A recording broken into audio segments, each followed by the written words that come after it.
Hello friends, welcome to information for visually impaired YouTube channel. हमारे इस YouTube channel पर आप सभी को मिलते हैं फुल्ली एक्सेसिबल टॉक बैक के साथ टेक्नोलॉजी, जॉब अलर्ट से संबंधित नई अपडेट्स।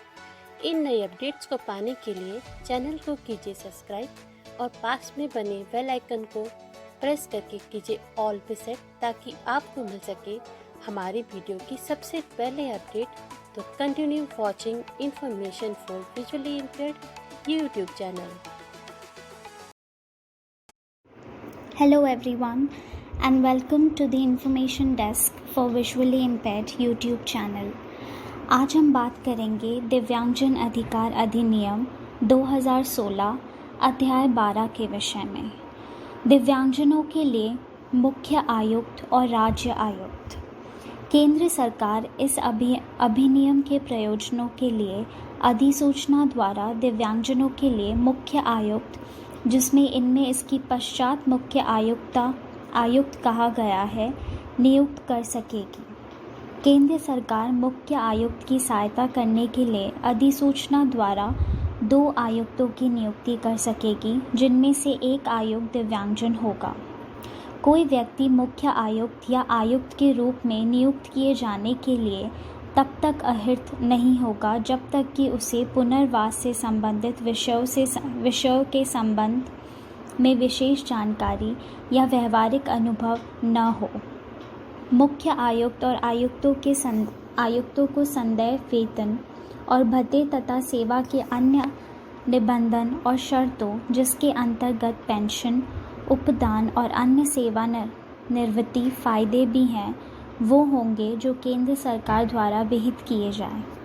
केंद्र सरकार मुख्य आयुक्त की उसके कृत्यों के निर्वहन में सहायता करने के लिए अपेक्षित अधिकारियों और अन्य कर्मचारियों की प्रगति तथा पर्वकों का अवधारण करेगी और मुख्य आयुक्त को उतने ऐसे अधिकारी और अन्य कर्मचारी उपलब्ध कराएगी जो वह ठीक समझे। मुख्य आयुक्त और उपलब्ध कराए गए अधिकारी और कर्मचारी मुख्य आयुक्त के साधारण अधीक्षण और नियंत्रण के अधीन अपने कृत्यों का निर्वहन करेंगे। अधिकारियों और कर्मचारियों के वेतन और भत्ते तथा सेवा की अन्य शर्तें वे होंगी जो केंद्र सरकार द्वारा विहित की जाएं। मुख्य आयुक्त की एक सलाहकार समिति द्वारा सहायता की जाएगी, जो विभिन्न दिव्यांगताओं के क्षेत्र से 11 के अनुसार सदस्यों से ऐसी रीति में जो केंद्र सरकार द्वारा विहित की जाए मिलकर बनेगी।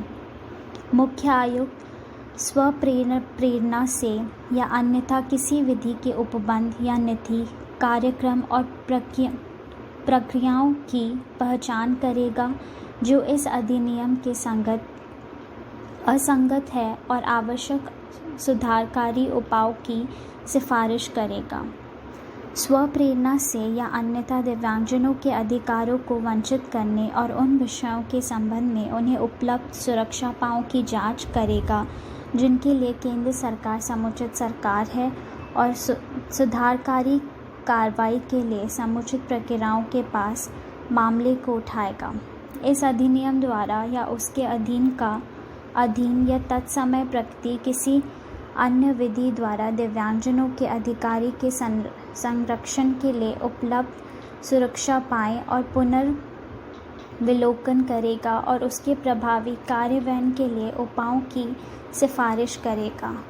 उन कारकों का पुनर्विलोचन करेगा जो दिव्यांगजनों के अधिकारी का उपभोग करने में बाधा उत्पन्न करते हैं तथा समुचित सुधारकारी उपायों की सिफारिश करेगा। दिव्यांगजनों के अधिकारी का संघीय और अन्य अंतर्राष्ट्रीय लिखितों का अध्ययन करेगा और उनके प्रभावी कार्यान्वयन के लिए सिफारिश करेगा। दिव्यांगजनों के अधिकारी के क्षेत्र में अनुसंधान करेगा और उसका संवर्धन करेगा। दिव्यांगजनों के अधिकारी और उसके संरक्षण के लिए उपलब्ध सुरक्षा उपायों का जागरूकता का संवर्धन करेगा। दिव्यांगजनों के लिए आशयित इस अभियान के उपबंधों, स्कीमों और कार्यक्रमों के लिए कार्यवंताओं की मॉनिटरी करेगा। दिव्यांगजनों के फ़ायदे के लिए केंद्र सरकार द्वारा संरक्षित निधियों के उपयोजन की मॉनिटरी करेगा और ऐसे अन्य कृत्यों को करेगा जो केंद्र सरकार द्वारा सौंपे जाए। मुख्य आयुक्त इस अधिनियम के अधीन अपने कृत्यों का निर्वहन करते हुए किसी भी विषय पर आयुक्तों के परामर्श करेगा।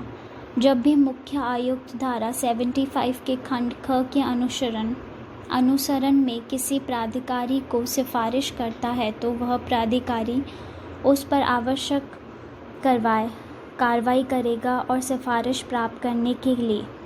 प्राप्त होने की तारीख से 3 मास के भीतर ही की गई कार्रवाई से मुख्य आयुक्त ही सूचित करेगा। परंतु जहां कोई प्राधिकारी किसी सिफारिश को स्वीकार नहीं करता तो वह उसके स्वीकार न करने के कारणों को 3 मास की कालावधि के भीतर मुख्य आयुक्त को बताएगा और व्यथित व्यक्तियों की भी सूचित करेगा।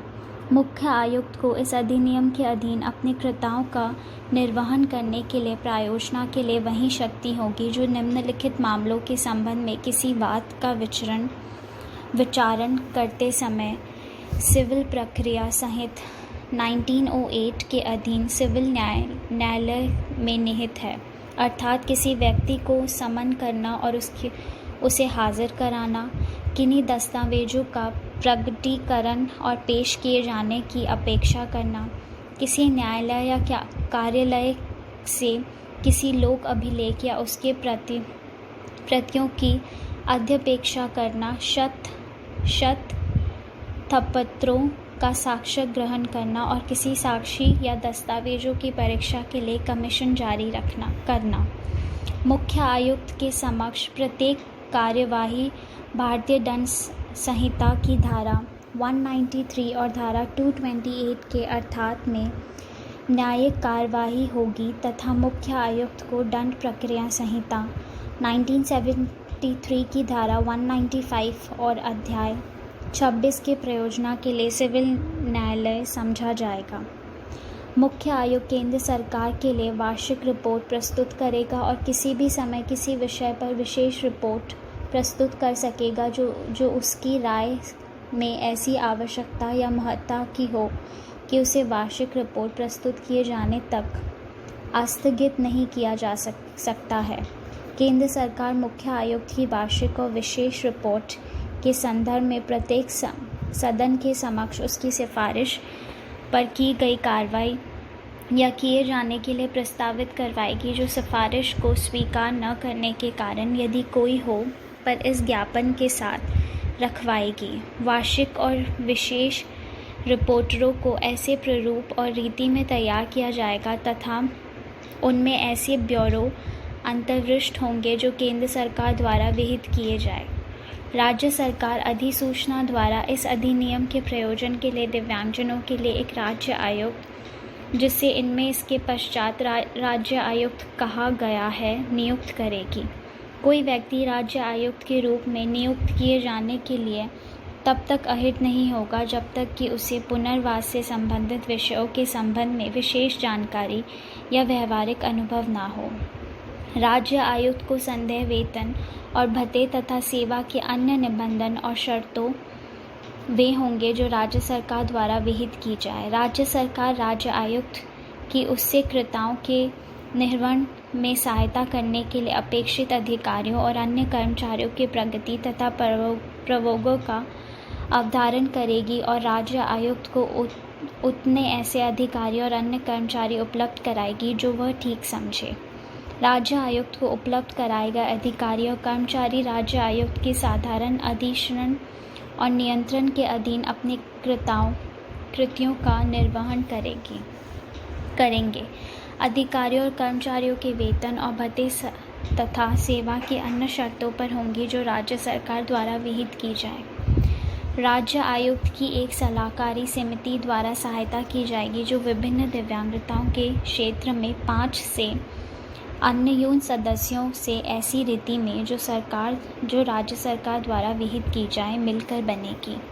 राज्य आयुक्त स्वप्रेरणा से या अन्यथा किसी विधि के उपबंधों या नीति, कार्यक्रम और प्रक्रियाओं की पहचान करेगा जो इस अधिनियम के असंगत है और आवश्यकता सुधारकारी उपायों की सिफारिश करेगा। स्वप्रेरणा से या अन्यथा दिव्यांगजनों की अधिकारी से वंचित करने और उनके विषयों के संबंध में उन्हें उपलब्ध सुरक्षा उपायों की जांच करेगा जिनके लिए राज्य सरकार समुचित सरकार है और सुधारकारी कार्रवाई के लिए समुचित प्राधिकारियों के पास मामले को उठाएगा।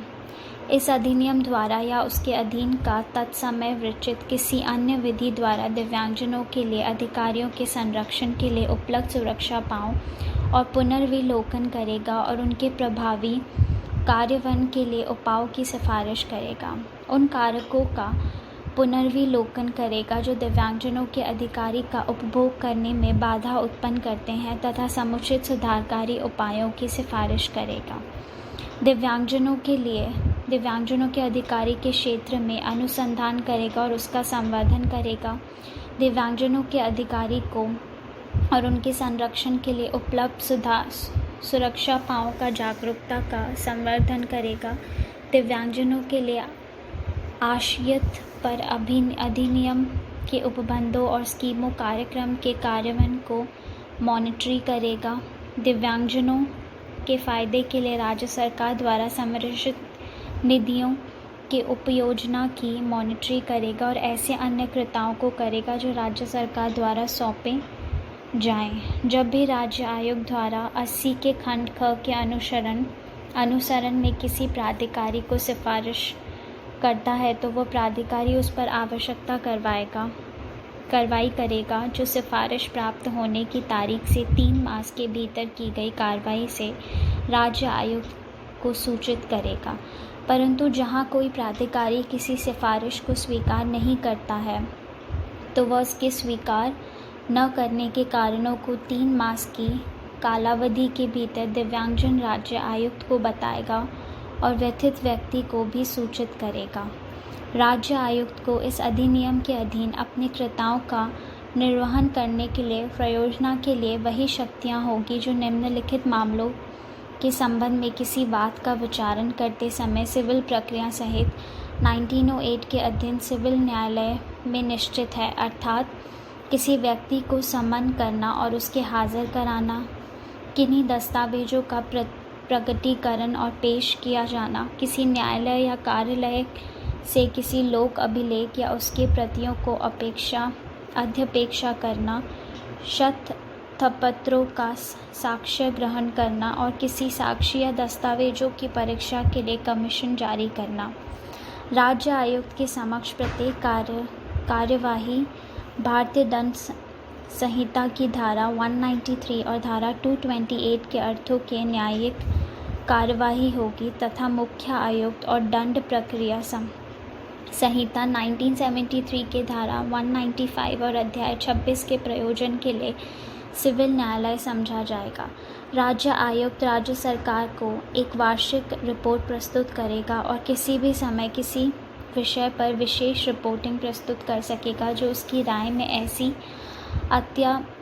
अत्यावश्यकता या महत्ता की है कि उसे वार्षिक रिपोर्ट प्रस्तुत किए जाने तक स्थगित नहीं किया जा सकेगा।